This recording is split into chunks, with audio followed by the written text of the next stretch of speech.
ఈరోజు కేంద్ర ప్రభుత్వం పైన ప్రధాని మోడీ గారి పైన వ్యక్తిగత విమర్శలు చేస్తూ ఈరోజు ధర్నాలు చేయడము ప్రజలు నవ్వుకుంటున్నారనే విషయాన్ని ఈ సందర్భంగా మనం చేస్తున్నాం. రేవంత్ రెడ్డి వ్యవహారము గురువింద గింజ సామెతలా ఉంది. అదాని విషయం మాట్లాడేటువంటి నైతిక హక్కు రేవంత్ రెడ్డికి లేదు. ఆయన నేరుగా 100 కోట్ల రూపాయలు అదాని కంపెనీ సిఎస్ఆర్ నుంచి తీసుకుని ఏ రకమైనటువంటి ఒప్పందం చేసుకుంటో ప్రజలకు చెప్పాలి. ఎందుకోసం అదాని దగ్గర 100 కోట్ల సహాయము అడిగాడో, ఎందుకు ఇస్తామన్నారో, ఎందుకు ఫోటోలు కలిసి దిగారో ప్రజలకు చెప్పాల్సినటువంటి అవసరం ఉంది. అదాని పైన జేపీసీ వేయాలి. మోడీ గారు అదాని రక్షిస్తున్నాడు. నేను కాంగ్రెస్ పార్టీని సవాల్ చేస్తా ఉన్నాను.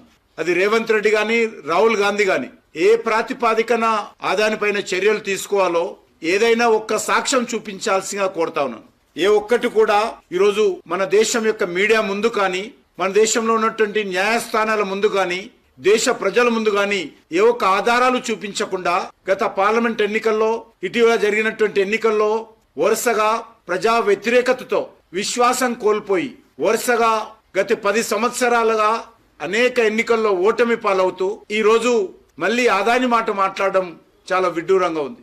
ఏ ఒక్కటైనా భారత ప్రభుత్వం పొరపాటు చేసిందని, భారత ప్రభుత్వము అవకతవకలకు పాల్పడిందని ఈరోజు కాంగ్రెస్ పార్టీ నిరూపిస్తుందని అడుగుతా ఉన్నాను.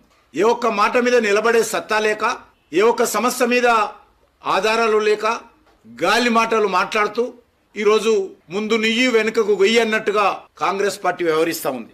రేవంత్ రెడ్డి మాట్లాడుతూ ఉన్నాడు, అదాని మోడీ గారు పోయి దేశ పరువు ప్రపంచ దేశాల ముందు తీశారట. ప్రపంచ దేశాల ముందు భారత పరువు తాకట్టు పెట్టారట. భారత పరువు తాకట్టు పెట్టేది, ప్రపంచ దేశాల ముందు భారతదేశం గురించి నవలపాలు చేసేది, భారత న్యాయ వ్యవస్థ పైన, భారత ఎన్నికల కమిషన్ పైన, భారత దర్యాప్తు సంస్థల పైన, ఇతర దేశాలకు వెళ్లి భారత సైనికుల పైన గౌరవం తగ్గించే విధంగా, పరువు తీసే విధంగా, ప్రజాస్వామ్య వ్యవస్థను ఇతర దేశాల్లో నవలోపాలు చేసే విధంగా మాట్లాడే అలవాటు మీ నాయకుడైనటువంటి రాహుల్ గాంధీకి ఉన్నది. ఇటీవల ఇతర దేశాలకు వెళ్ళి ఏ రకంగా మాట్లాడాడు. ఈ రోజు జార్జి సొరాజ్ అనేటువంటి సంస్థ ఆ వ్యక్తితో కుమ్ముక్కై ఈరోజు భారతదేశం యొక్క పరువును ప్రపంచ దేశాల ముందు తీసే ప్రయత్నం చేశారు. చివరకు కాంగ్రెస్ పార్టీ నవ్వులపాలైంది. జార్జ్ అనే వ్యక్తితో కుమ్ముక్కై ఆయనతో అనేక రకాల అవినీతి ఆరోపణలు చేయించేటువంటి ప్రయత్నము చేసి ఏ రకంగా నవ్వులపాలయ్యారో, ఏ రకంగా గాలి మాటలు మాట్లాడి గత్తర మాటలు చెప్పి ఏ రకంగా కాంగ్రెస్ పార్టీ ఆగమగమైందో మనం చూస్తున్నాం. దేశం కోసం ఏమైనా చేస్తామనేటువంటి మాట్లాడుతున్నటువంటి రేవంత్ రెడ్డి ఆధారాలు లేనటువంటి ఆరోపణలు చేస్తే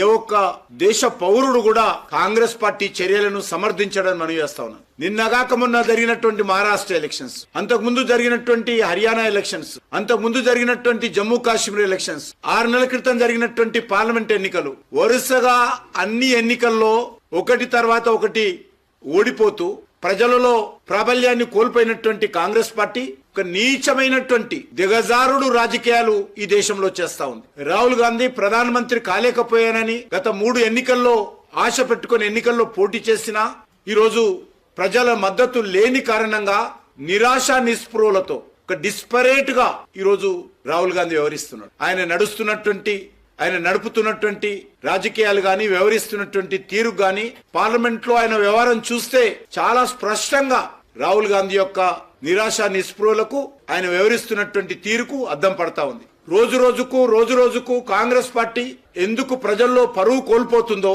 కాంగ్రెస్ పార్టీ ప్రజల దృష్టిలో ఎందుకు దిగజారుతున్నదో అది ప్రధానమైనటువంటి కారణము రాహుల్ గాంధీ రాజకీయ వ్యవహారం. రాహుల్ గాంధీ కాంగ్రెస్ పార్టీకి నాయకుడు ఉన్నన్ని రోజులు కాంగ్రెస్ పార్టీని ఎవరు రక్షించలేరు. ఏ ప్రజలు కూడా కాంగ్రెస్ పార్టీకి అండగా ఉండరు. ఏ మాత్రం ఇన్ని సంవత్సరాలైనా రాజకీయాలకు వచ్చి రాహుల్ గాంధీ ఏ మాత్రం అవగాహన లేకుండా మిడిమిడి జ్ఞానంతో ఈరోజు రాహుల్ గాంధీ వ్యవహరిస్తా ఉన్నాడు. ఆయనకు దేశ సమస్యల గురించి అవగాహన లేదు, దేశ చరిత్ర గురించి అవగాహన లేదు, వర్తమాన రాజకీయాల గురించి అవగాహన లేదు. మరి ఆ రకంగా అవగాహన లేనటువంటి వ్యక్తి ఏ రకంగా దేశాన్ని, కాంగ్రెస్ పార్టీని నడుపుతున్నాడో మనము స్వయంగా ఈరోజు చూస్తా ఉన్నాం.